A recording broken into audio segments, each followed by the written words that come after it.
Alright. I've had a horrible last couple of months. Definitely the last few days have been horrible.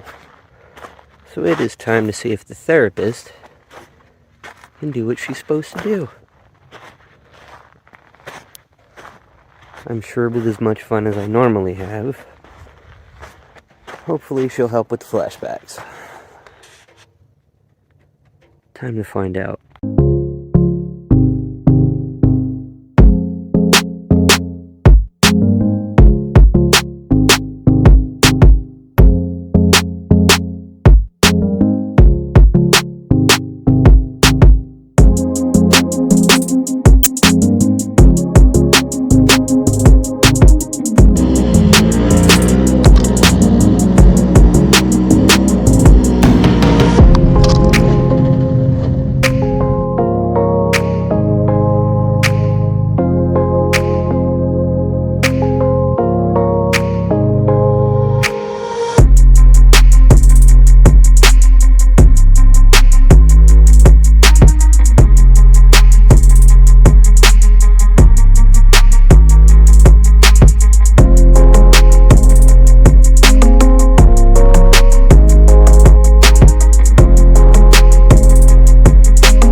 This isn't your typical trail ride I normally do, but I've been having flashbacks and anxiety and not really even wanting to leave the house, so I hella needed to blow off some steam. Just act a belligerent fool for a minute. So came out here to the pits where there really isn't anywhere to go or anything to do. Act a fool. So why not? Full disclosure, I wouldn't call myself an expert in any way, shape, or form. I've never been to school for mental health or anything. I've just had PTSD for 26 years, so I know a little bit about, life with that.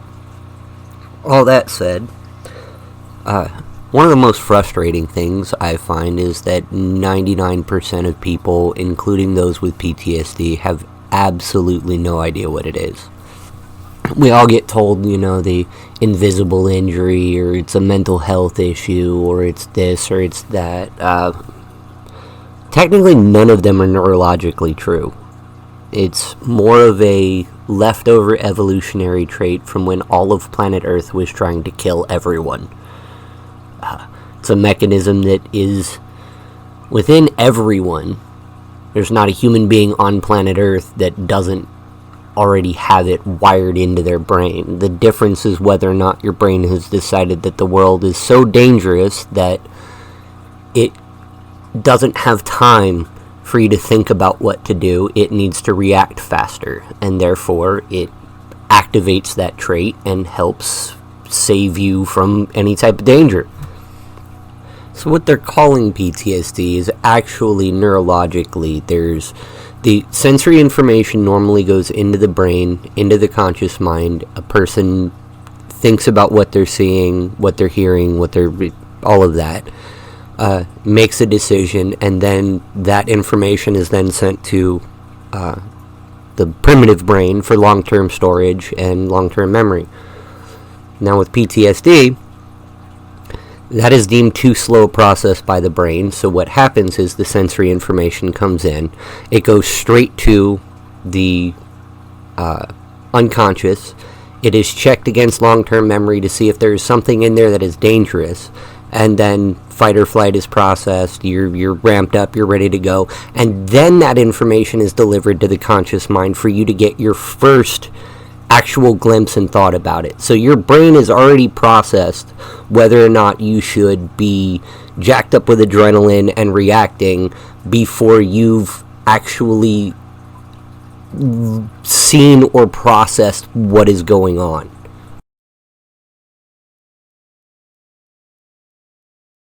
Again, full disclosure, I'm not an expert, but if you look at the DSM, the diagnostic tool that the psychologists use to diagnose whether or not somebody has PTSD, it has a very simple definition. PTSD is an abnormal reaction to a normal situation, which to me basically means nothing. It doesn't say anything. Even for clinical jargon, it really means nothing. Now, in other parts of the world, PTSD is broken into two categories. You have complex PTSD and PTSD. In America, just PTSD. It kind of falls short on things because there's certain aspects that are completely different. Mainly the flashbacks were completely and totally different. I can't really speak to regular PTSD, but as far as complex PTSD goes, it's generally caused by it is caused by a series of events or multiple events over a lifetime, all accumulating together. So there's not really a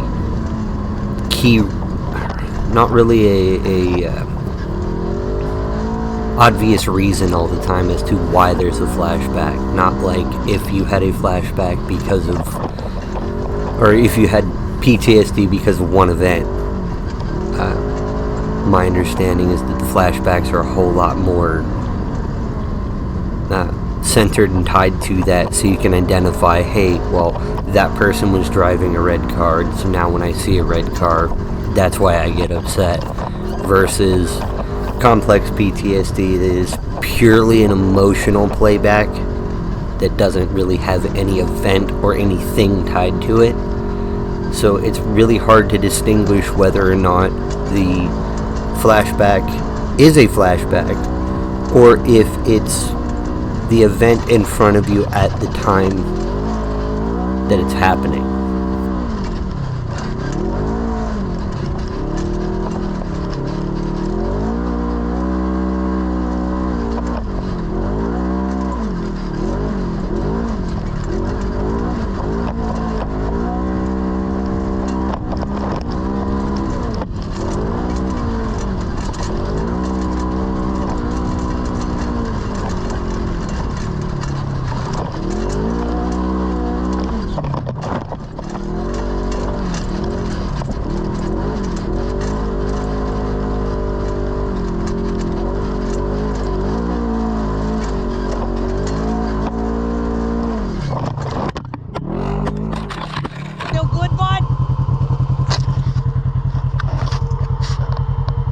She's still good. At least all these people are out here because I damn near flipped her. That was the craziest feeling in my life. But she is a damn good therapist. I could really care less about work and flashbacks and every damn thing else. Oh, the monster.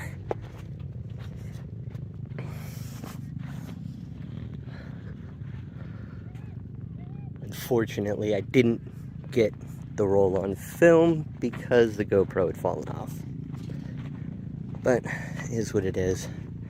We shall try again. We'll get some more footage. I'm sure eventually I'll flip her and hopefully it will be on tape. Hey look, I said tape, I'm fucking old. A little bit of selfie stick action.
fun, buddy. Too much fun. Holy crap. Shout out to P-Line. Where is it? Right there. Hunter Lake, Mount Rose. Let's see, we got our... Come on over here. Got the local Indian colony over there.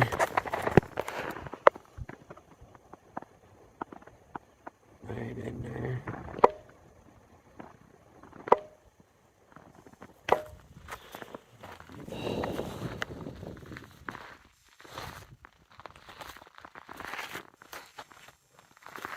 Feeling much better.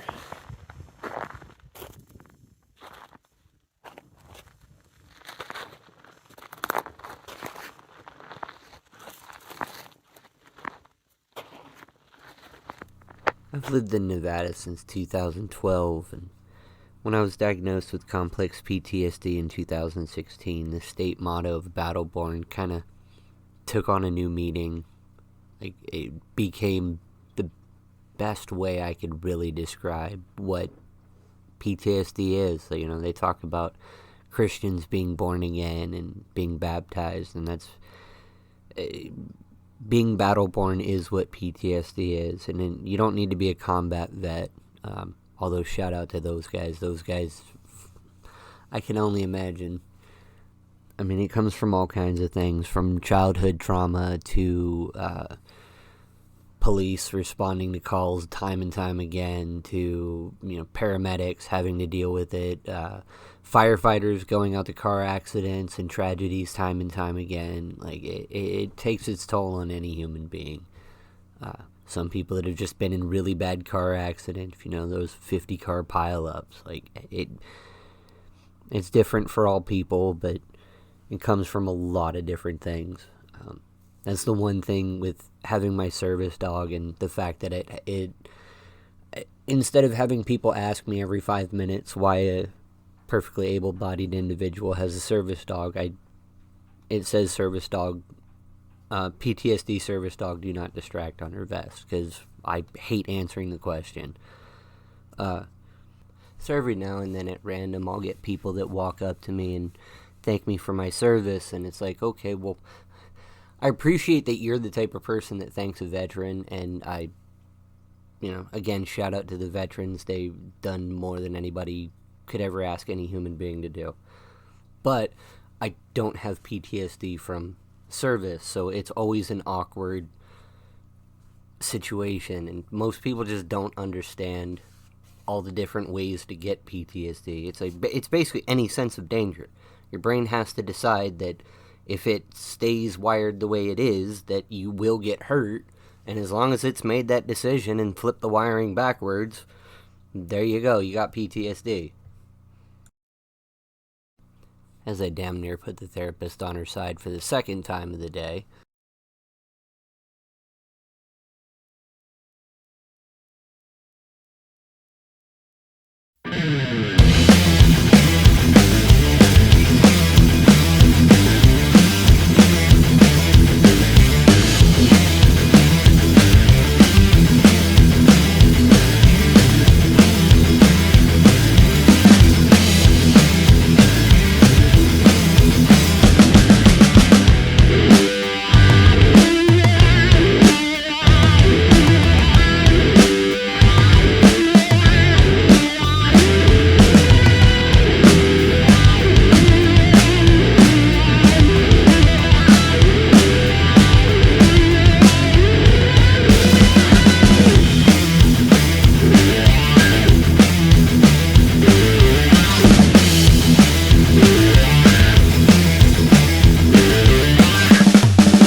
lighten things up a bit. Off-roading in and of itself, I'm sure a lot of people, well, I mean, it's relaxing, it's a recreational activity, it is something people do for fun, so clearly it can be a therapeutic activity and is for many people. Long before I bought the side-by-side, and it was even an option early in my therapy after I was diagnosed, this YouTube channel is pretty much where I decided I wanted to go when I got healthy enough to get to the point to talk about it, because there wasn't enough content out there. There wasn't enough things for even me to sit back and research and understand what was going on and what I needed to do with myself. Not that I'm an expert, full disclosure, YouTube, I'm not giving medical advice, I'm not doing it. Now that I do have the therapist and I've got the backdrop of the trail riding, the beautiful scenery, or the just plain running amok like I am in this video, I didn't want to just sit here looking at a camera, and I don't think I'm beautiful enough for everybody to want to sit here and stare at me while I talk to you. So at least this is a way better backdrop, something better to look at. Off-roading is a great community, even for somebody that's antisocial and doesn't want to be, around a big group of people. You can still count on everybody out there on the trail to help you out. And always remember, don't take an example from me. If you're out here doing stupid stuff like donuts and just acting a belligerent fool, always wear your helmet and your harness. Don't be an idiot and just smack the mud. It's almost funny to rewatch it, because you can see that in the very beginning, I'm just creeping through four-wheel drive. That's, I think, my biggest mistake. But as I get more and more complacent, and no problems, even though the back tire keeps lifting up and the thing keeps telling me to knock it off, I just keep getting more and more ridiculous. I mean, I definitely had a great time. I don't regret anything. Like, it did its job. I felt more in the moment and alive and not so anxious and worried about other things going on. So despite the fact that most people would have been a little upset by the situation, didn't really bother me. It worried me for a second about, okay, how do I flip it? But ultimately it was probably not even a half mile to my truck if I needed to flip it myself.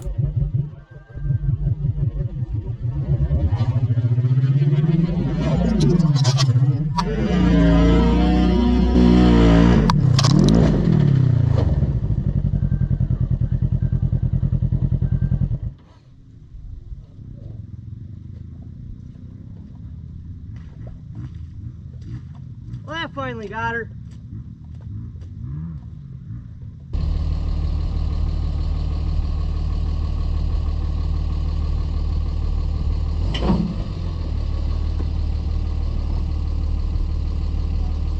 Like a triangle. There's something else to get up to, you know what I'm saying? Let me reposition. Back up some more? Alright.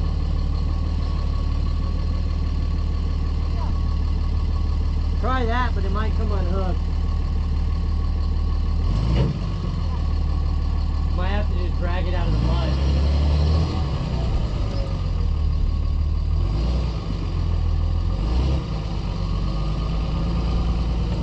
There she goes.